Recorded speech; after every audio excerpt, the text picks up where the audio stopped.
The Slow Human Warship. First part.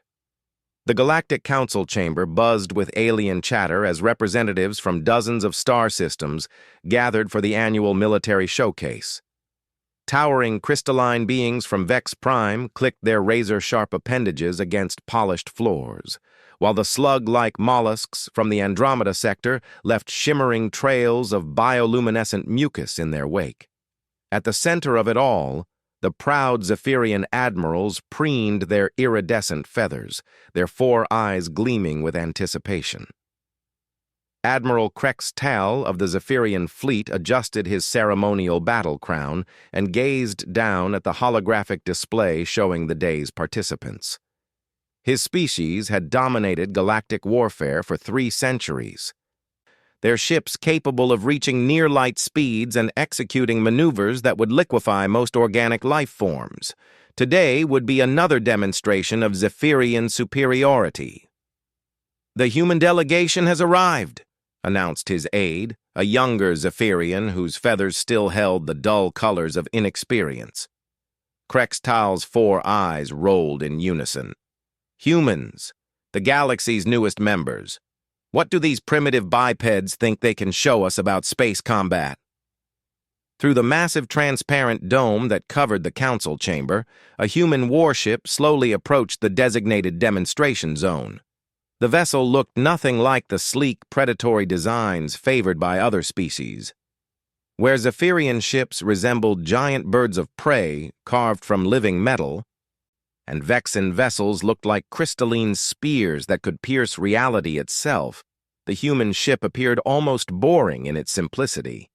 It was rectangular, blocky, and moved with all the grace of a floating brick. Its hull was a dull gray color, unmarked by the flowing artistic curves or intimidating spikes that decorated other warships. Most embarrassing of all, according to the technical readouts, it was slow. Painfully, ridiculously slow. "Look at that thing!" laughed Commander Veshka, her amber feathers rippling with amusement. "It moves like a dying space whale. Are they sure that's a warship and not a cargo hauler?" The mollusks in attendance began their version of laughter, a wet gurgling sound that echoed through their translation devices. Even the normally stoic crystalline Vexans seemed to shimmer with what could only be described as amusement. Captain Sarah Chen stood on the bridge of the UES Determination, watching the alien fleet through her main view screen. She could practically feel the mockery radiating from the gathered ships, and she didn't blame them. The Determination wasn't much to look at, especially compared to the technological marvels surrounding them. "Captain, we're receiving multiple communication requests," reported Lieutenant Torres from the communications station.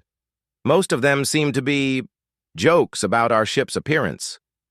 "Let them laugh," Chen replied calmly, her hands clasped behind her back. "They won't be laughing for long." Chen was a veteran of the resource wars that had raged across human space for decades before humanity made contact with the galactic community. She had seen what human ingenuity could accomplish when pushed to its limits, when survival depended not on having the fastest ship or the biggest gun, but on being smarter than your enemy. The Determination represented everything humanity had learned about warfare in the void between stars. It wasn't pretty, it wasn't fast, and it certainly didn't look impressive, but it was something else entirely. Something these aliens with their advanced technology and centuries of space combat experience had never encountered. It was patient. "Begin the demonstration," announced the council moderator, a floating energy being from the Nexus Collective. "Each species will showcase their primary combat vessel's capabilities. We begin with the Zephyrian fleet. Admiral Krex Tal's flagship, the Stormwind Talon, burst into motion with breathtaking speed. The kilometer-long vessel accelerated from a complete stop to significant fractions of light speed in mere seconds, its exotic matter engines leaving trails of distorted space-time in its wake. The ship twisted and spun through impossible maneuvers, demonstrating the kind of acceleration that would have turned any human crew into paste. Energy beams lanced out from the Talon's weapon ports, striking target drones with perfect precision. The ship's shields shimmered as it deliberately flew through the explosion of a mock asteroid, emerging unscathed on the other side. The entire display lasted only minutes, but it was a masterpiece of technological supremacy. The gathered aliens responded with approval, their various forms of applause creating a cacophony of sounds that ranged from crystalline chimes to wet slapping noises. Next came the Vexans, whose ships moved like living geometry through space, folding reality around themselves to appear in multiple locations simultaneously. Their demonstration involved phasing through solid matter and striking targets that existed in parallel dimensions. The mollusks showed off their bioships, living vessels that could heal from damage in real time and adapt their weapons to counter any threat. One of their creatures actually gave birth to smaller fighter craft during the demonstration, a sight that left several species visibly impressed. Each display was more spectacular than the last, showcasing technologies that seemed to violate the laws of physics that humans still struggled to understand. Faster-than-light combat maneuvers, weapons that fired backwards through time, shields that existed in 11 dimensions simultaneously. Finally, it was humanity's turn. The human delegation will now demonstrate their combat capabilities, announced the moderator, with what might have been amusement in its electronic voice. Captain Chen took a deep breath. All stations, begin demonstration protocol Alpha. Lieutenant Torres, open a channel to the Council. Council members, Chen's voice carried clearly through the chamber's speakers. What you're about to see may not look impressive compared to the magnificent displays we've just witnessed. But we ask that you observe carefully, because warfare isn't always about who has the biggest gun or the fastest ship. The determination began to move, and immediately the difference was obvious. Where other ships had darted and danced through space like deadly hummingbirds, the human vessel plodded forward with mechanical precision. It didn't twist or spin or phase through dimensions. It simply moved in a straight line toward a cluster of target drones. "Is this a joke?" Admiral Krextal muttered to his aide. "They're not even trying to demonstrate maneuverability." But something strange began to happen as the minutes ticked by. The Determination's weapons began firing, but not at the target drones. Instead, streams of projectiles shot out in seemingly random directions, creating what appeared to be a completely chaotic pattern around the ship. "What are they shooting at?" asked Commander Veshka, her feathers now standing on edge with confusion rather than amusement. The human ship continued its slow, methodical advance, still firing in patterns that made no sense to any of the observing aliens. Some projectiles seemed to deliberately miss everything in sight, while others struck empty space where no targets existed. Then the first surprise came. A Zephyrian scout ship that had been observing from what it thought was a safe distance suddenly shuddered as something struck its shields. The pilot quickly checked his sensors, but there was nothing nearby that could have caused the impact.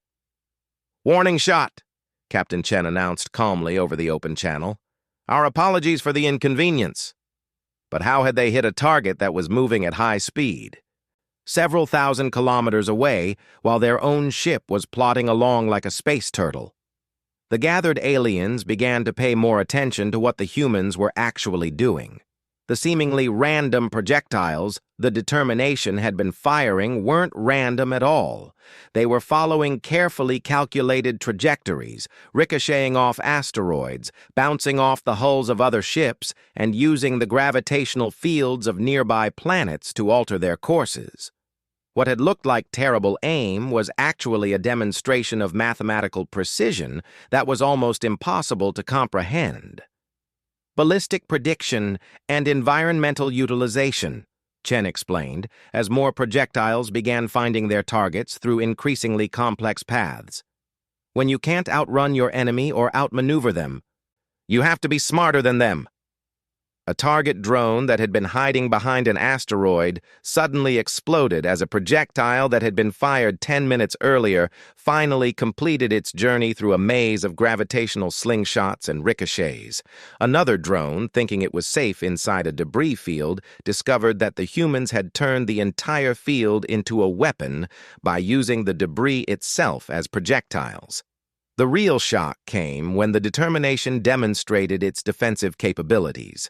Instead of relying on energy shields like every other species, the human ship began deploying clouds of what looked like simple metal chaff. But as attacking drones closed in on the vessel, they found their weapons being deflected by walls of debris that seemed to anticipate exactly where they would strike. Predictive defensive positioning, Chen continued her narration. We calculate where our enemies will be and where they'll aim. Then we put obstacles in those exact locations before they even know they're going to shoot. It wasn't flashy. It wasn't fast. But it was working with terrifying efficiency. The aliens watched in growing unease as the slow, ugly human ship systematically destroyed every target in the demonstration zone, using tactics that none of them had ever encountered. Instead of overpowering their enemies with superior technology, the humans were simply thinking several steps ahead and turning the environment itself into a weapon. This concludes our basic capabilities demonstration, Captain Chen announced. We hope it was educational. The silence that followed was deafening. For the first time in their military careers, the greatest tactical minds of dozens of spacefaring civilizations found themselves staring at something they didn't understand. The humans had just rewritten the rules of space combat using nothing more than patience, mathematics, and a fundamental understanding that sometimes the slow approach was the smart approach. Admiral Krextal's 4 eyes were fixed on the human ship with an expression that was no longer amused. For 3 centuries, galactic warfare had been about speed, power, and advanced technology. The Zephyrians had dominated because they could move faster and hit harder than anyone else. But what did you do against an enemy that didn't need to move fast because they knew exactly where you were going to be? Fascinating, the council moderator announced, though its electronic voice carried undertones that suggested it was anything but pleased. The human delegation has certainly provided us with unique perspectives on combat doctrine. As the various alien fleets began to disperse, Captain Chen noticed that several ships were lingering in the area, their sensors no doubt recording every detail of the determination's performance for later analysis. She wasn't concerned. Let them study all they wanted. They were focusing on the wrong things. The real demonstration hadn't been about the weapons or the tactics. It had been about patience itself, about the willingness to think in longer time frames than your enemies, to set up situations that wouldn't pay off for hours or days or even months, but when they did pay off, would be absolutely devastating. Humanity had spent centuries fighting wars where they were outgunned and outnumbered. They had learned to survive by being smarter, more patient, and more willing to think outside the conventional rules of engagement than their enemies. Now they were bringing those same lessons to the stars. The gathered alien fleets had no idea what they had just witnessed. They thought they had seen a demonstration of unusual but ultimately limited tactical concepts.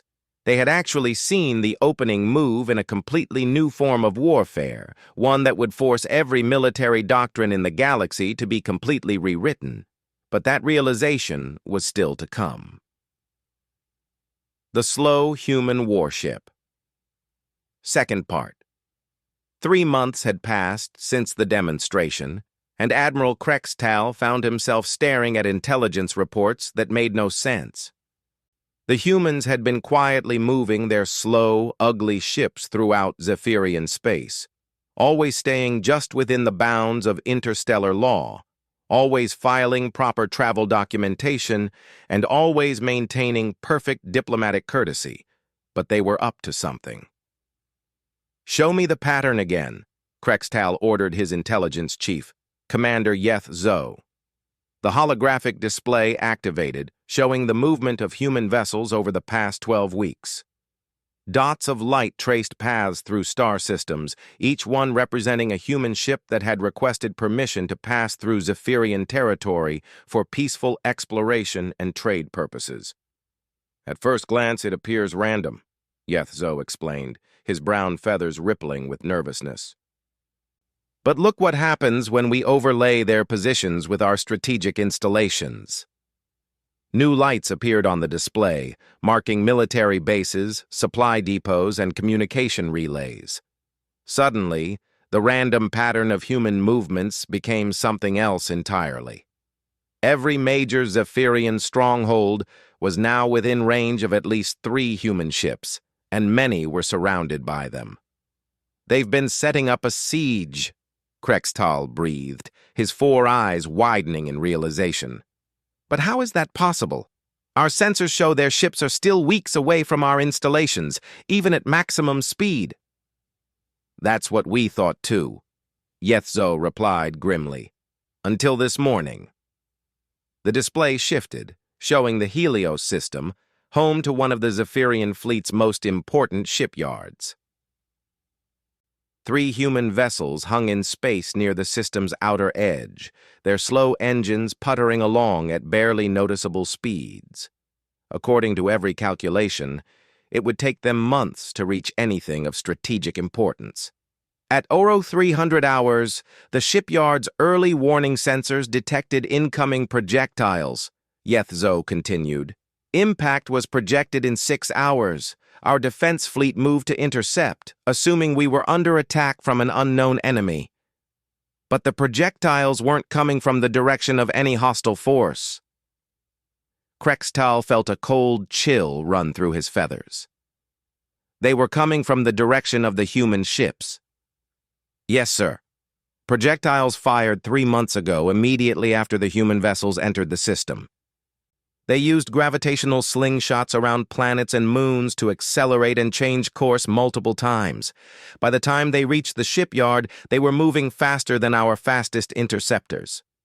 The Admiral stared at the tactical display showing the projectiles' calculated paths. It was like watching a master game of 3-dimensional chess being played across an entire solar system, with moves that had been planned months in advance finally reaching their conclusions. "Did they hit their targets?" "No, sir. The projectiles detonated in empty space well away from any installations. But the message was clear. They could have destroyed the shipyard at any time over the past month, and we never would have seen it coming." Similar reports were flooding in from across Zephyrian space. Human ships that appeared to be peacefully exploring were actually weapons platforms that had been setting up attack vectors for months. They hadn't just been planning a siege, they had been implementing one so slowly and carefully that no one had noticed until it was too late to stop. Captain Chen received the priority communication from Earth, while the Determination was docked at a trading station in neutral space. The message was brief and to the point. Zephyrians demanding immediate withdrawal of all human vessels from their territory. They claim we've violated treaties and are preparing for war. Please advise. Chen smiled as she read the transmission. Everything was proceeding exactly according to plan. "Lieutenant Torres, prepare a response to Earth Command. Tell them the Zephyrians are free to inspect any of our ships at any time. We have nothing to hide. We're simply conducting peaceful exploration, exactly as we stated in our filed travel plans." "Should we mention the projectiles, Captain?" "What projectiles? We haven't fired any weapons at Zephyrian targets. All of our defensive deployments have been in empty space, well away from any installations. If the Zephyrians are concerned about debris in their solar systems, perhaps they should implement better space cleanup protocols." It was perfectly true, from a certain point of view. The humans hadn't attacked anyone. They had simply demonstrated that they could attack anyone at any time from positions that seemed completely non-threatening. It was the interstellar equivalent of a chess player saying, "check," without actually taking the opponent's king. The beauty of the strategy was that it was completely legal under galactic law. There were no treaties forbidding the deployment of projectiles in empty space, no laws against using gravitational assists to accelerate cargo containers, and certainly no regulations preventing ships from filing legitimate travel plans that happened to position them in strategically advantageous locations. The Zephyrians were discovering the difference between military supremacy and strategic superiority. They had the better ships, the more advanced technology, and centuries of combat experience. But the humans had something more valuable: patience and the willingness to think in time frames that their enemies couldn't match. On the Zephyrian homeworld, an emergency session of the High Command was in progress. The chamber was filled with agitated admirals and generals, their feathers displaying the bright colors of anger and frustration. "This is unacceptable," General Caxwell screeched, his golden feathers standing on end. "These primitives have turned our own space into a weapon against us. Every system is under threat." "How do we fight an enemy that doesn't fight?" Admiral Tech Reel demanded. "Our ships are faster, our weapons more powerful, but what good does that do when they've already positioned their attacks months in advance?" Fleet Admiral Zexka, the highest-ranking military officer in Zephyrian space, had remained silent throughout the debate. Now he spoke, his voice carrying the weight of 4 decades of military experience. "We have been outmaneuvered," he said simply. "Not outfought, not overpowered, but outthought. These humans have demonstrated something we never considered possible: the ability to conduct warfare across time itself." The chamber fell silent. The concept was almost impossible for the Zephyrian military mind to grasp. Their entire doctrine was based on speed and overwhelming force, the idea that superior technology and faster reflexes would always triumph. "What do you recommend?" asked the war minister, his ancient feathers dulled by age and worry. "We negotiate," Zexka replied, ignoring the gasps of outrage from younger officers. "Not because we are weak, but because we are not stupid. The humans have shown us a new form of warfare, one that makes our traditional advantages irrelevant. If we fight them now, we fight on their terms. In conflicts, they began planning before we even knew we were at war." But while the Zephyrians debated, other species throughout the galaxy were watching with growing alarm. The human strategy wasn't limited to a single enemy or a single system. Reports were coming in from dozens of star systems where human ships had been peacefully exploring for months. The Vexans discovered that their interdimensional fortresses, thought to be impregnable because they existed in 11 dimensions simultaneously, were surrounded by human projectiles that had been fired through normal space, but would arrive at the exact dimensional coordinates where the fortresses would be at a predetermined time. The mollusks found that their living bioships, capable of healing any damage, were helpless against weapons that had been designed to exploit their reproductive cycles. The humans had somehow calculated when and where new bioships would be born, and had positioned projectiles to arrive at those locations at the exact moment of birth. Even the energy beings of the Nexus Collective were not immune. The humans had launched clouds of specially designed particles that would disrupt energy patterns at specific frequencies, turning the Collective's greatest strength into a vulnerability. It was becoming clear that the demonstration 3 months ago had not been a display of human capabilities. It had been a distraction, a way to keep the galaxy's attention focused on one ship and one set of tactics, while dozens of other human vessels quietly positioned themselves for what could only be described as the most comprehensive strategic deployment in galactic history. Captain Chen stood on the observation deck of the Determination, watching a Zephyrian patrol fleet conduct maneuvers in the distance. The alien ships moved like deadly dancers through space, their speed and grace undeniable. They were magnificent vessels crewed by warriors with centuries of experience. They were also completely irrelevant to the current situation. "Captain," Lieutenant Torres called from the communication station, "we're receiving a priority transmission from Zephyrian High Command. They're requesting immediate negotiations." Of course they are, Chen replied calmly. They've finally realized that this isn't a war they can win by fighting. The Zephyrians weren't surrendering. They were adapting, which was exactly what Chen had hoped for. The goal had never been to defeat the galaxy's most powerful military force. The goal had been to demonstrate that humans brought something new to galactic civilization, a different way of thinking about conflict and strategy. Put Admiral Zexka through, Chen ordered. The holographic image that appeared on the bridge showed a Zephyrian officer whose feathers had taken on the deep blue coloration that indicated deep thought and reluctant respect. Captain Chen, the Admiral began, his translator rendering his words in perfect English. My government has instructed me to begin negotiations for the immediate withdrawal of human forces from Zephyrian space. Admiral, Chen replied with a slight smile, I'm afraid there's been a misunderstanding. We don't have any forces in Zephyrian space. We have exploratory vessels conducting peaceful research, exactly as specified in our filed travel plans.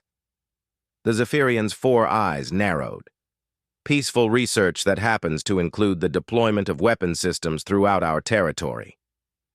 Not weapons, Admiral. Scientific probes. The fact that they could theoretically be used as weapons is unfortunate. But many things can be used as weapons if one is creative enough. A cargo container full of metal ore becomes a kinetic impactor if launched at sufficient velocity. Should we ban mining operations? Zexka was silent for a long moment, his feathers shifting through various colors as he processed the implications. The humans weren't just demonstrating military tactics. They were redefining the very concept of what constituted a weapon or a threat. What do you want? He finally asked. To be left alone to conduct our research, Chen replied innocently, and perhaps to engage in some cultural exchange. Your people have much to teach us about speed and grace in combat. We might have a few things to share about patience and long-term planning. The truth was more complex, of course. Humanity wanted a seat at the table of galactic power, and they had just demonstrated that they could force the issue without firing a single shot in anger. They had shown that raw military power was only one factor in interstellar politics, and that strategic thinking could sometimes be more valuable than technological superiority. The Zephyrian admiral's feathers had shifted to a pattern that Chen's cultural briefings identified as grudging respect mixed with wariness. I will relay your terms to my government, Zexka said finally. But understand this, Captain. You have changed the nature of warfare itself. Every species in the galaxy will now have to reconsider their strategic doctrines. You may have won this engagement, but you've also made enemies of powers you cannot imagine. Perhaps, Chen acknowledged. But we've also demonstrated that making enemies of humans might not be as simple as it appears. After all, Admiral, how do you plan a war against an enemy whose opening moves were made months before you realized you were fighting? As the transmission ended, Chen turned back to the view screen showing the vast expanse of space around them. Somewhere out there, dozens of human ships were continuing their slow, methodical work, setting up scenarios that wouldn't reach their conclusions for months or even years. Humanity had announced its presence on the galactic stage, not with a roar of engines or a flash of energy weapons, but with the quiet click of pieces being moved on a board so large that most players couldn't even see all the squares. The game was just beginning. The slow human warship. Third part 6 years had passed since the humans had first demonstrated their unusual approach to warfare, and the galaxy had changed in ways no one could have predicted.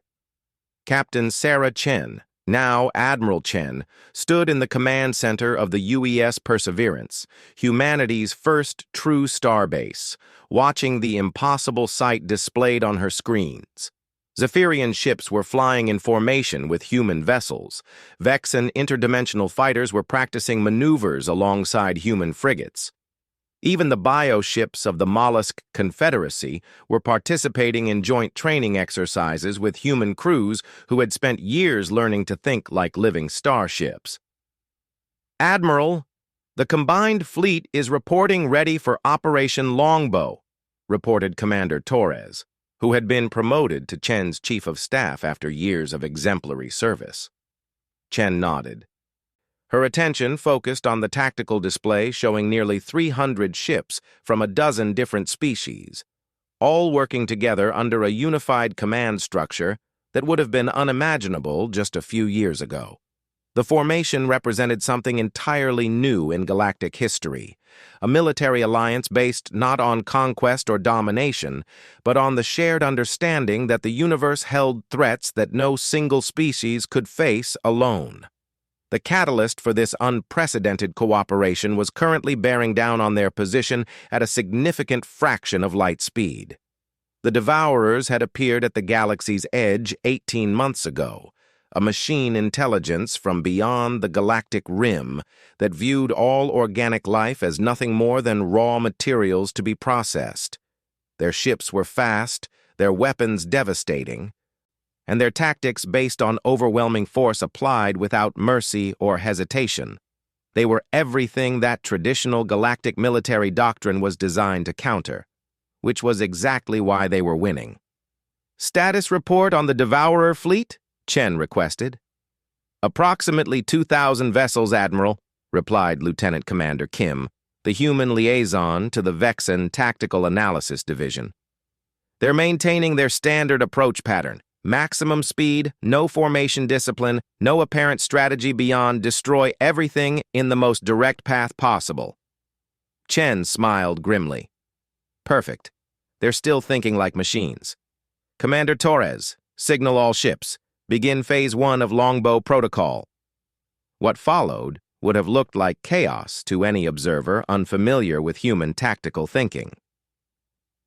The combined fleet began to scatter in what appeared to be complete disorder, with ships from different species flying off in seemingly random directions at different speeds. The faster Zephyrian vessels streaked away toward the fleet's flanks, while the mollusk bioships began what looked like a panicked retreat toward the nearest star system. The human ships, of course, simply continued their steady, methodical advance toward the approaching enemy. Fleet Mind Prime of the Devourers analyzed the organic response pattern with mechanical precision.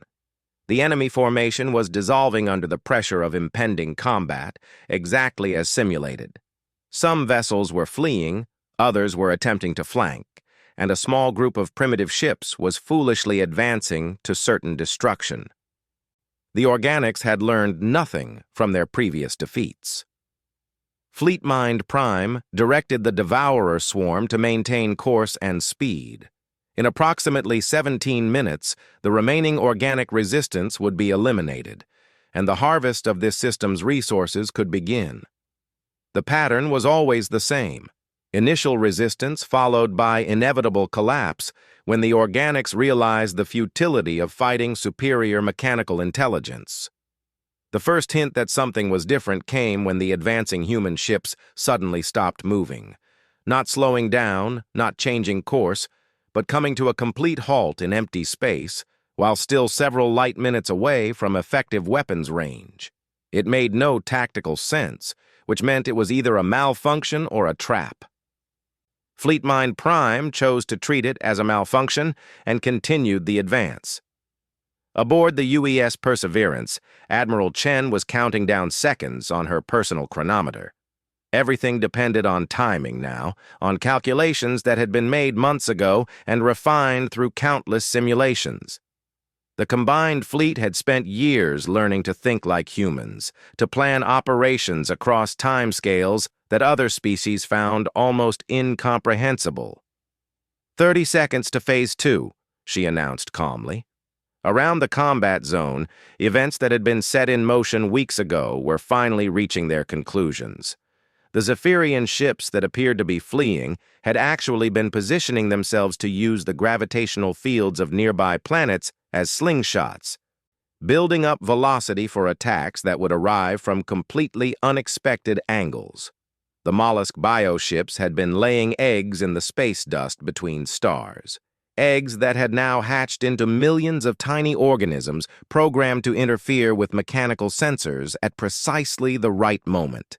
Most importantly, the human ships had been deploying what appeared to be simple communication buoys throughout the system for months.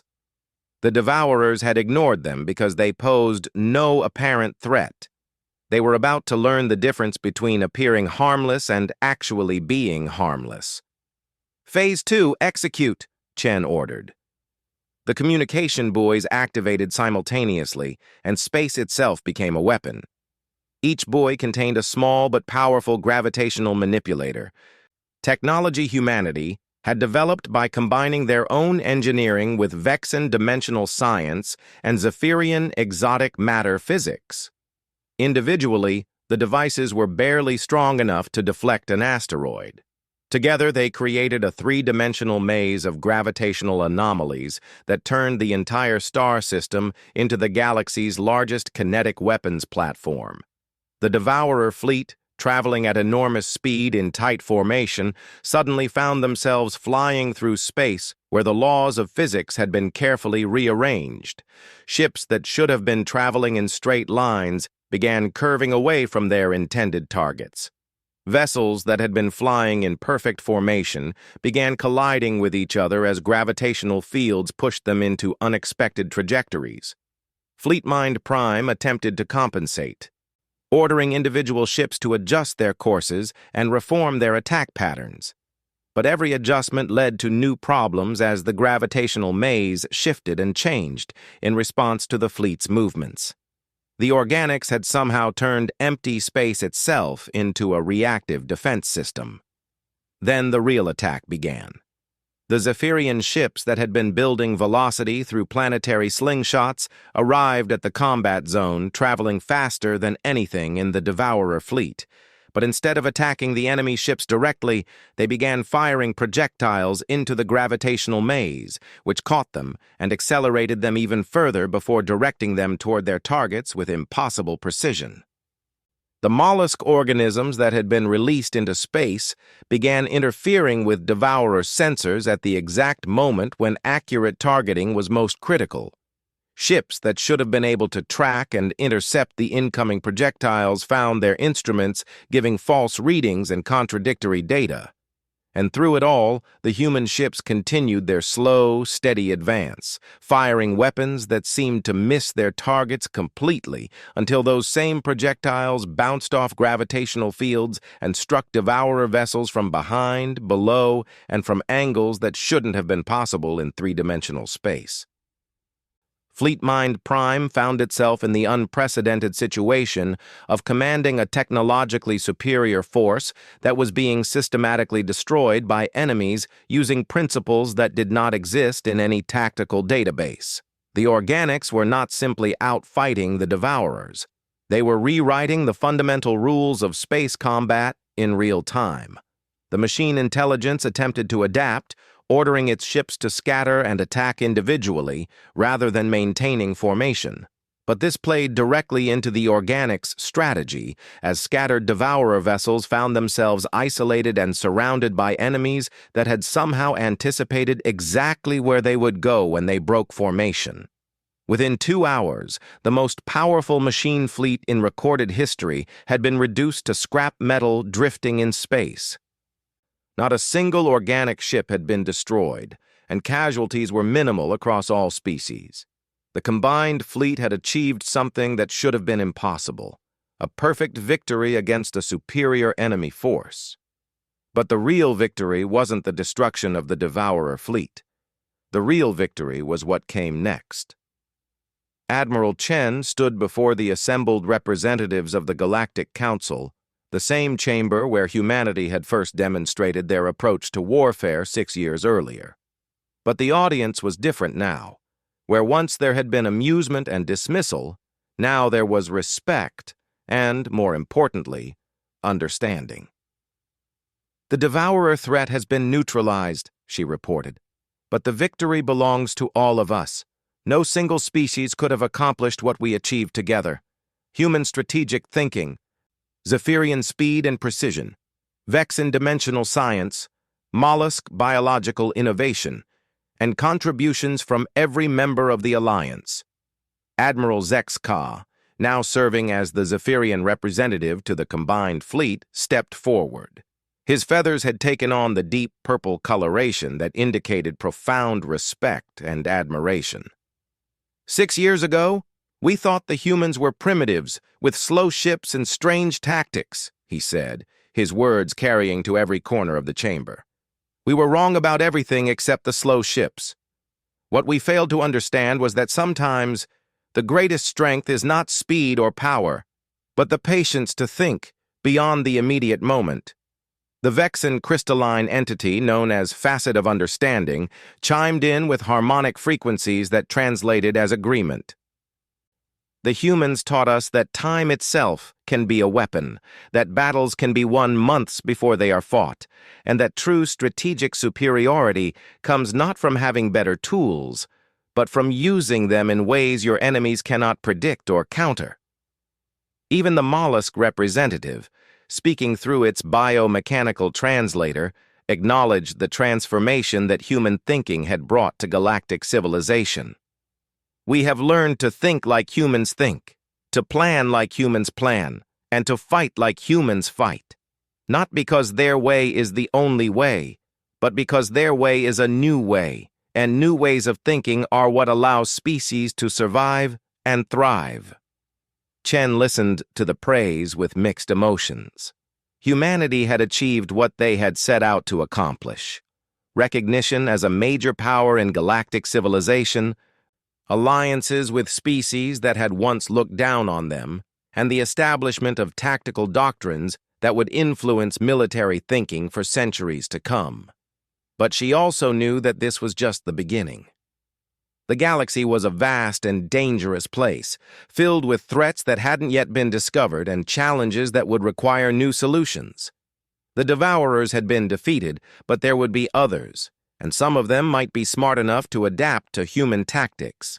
The real test would be whether humanity and its allies could continue to evolve, to find new ways of thinking about old problems, and to maintain the intellectual flexibility that had made their initial success possible. As the council session ended and the various species began departing, Chen found herself approached by a young Zephyrian officer whose feathers bore the bright colors of curiosity and enthusiasm. "Admiral Chen," the officer began, "I am Sub-Commander Krell Yin, recently assigned to study human tactical doctrine. I have a question, if you will permit it." "Of course." "How did you know? 6 years ago, when you first demonstrated your capabilities, how did you know that the galaxy would face a threat that required exactly the kind of thinking humans bring to warfare?"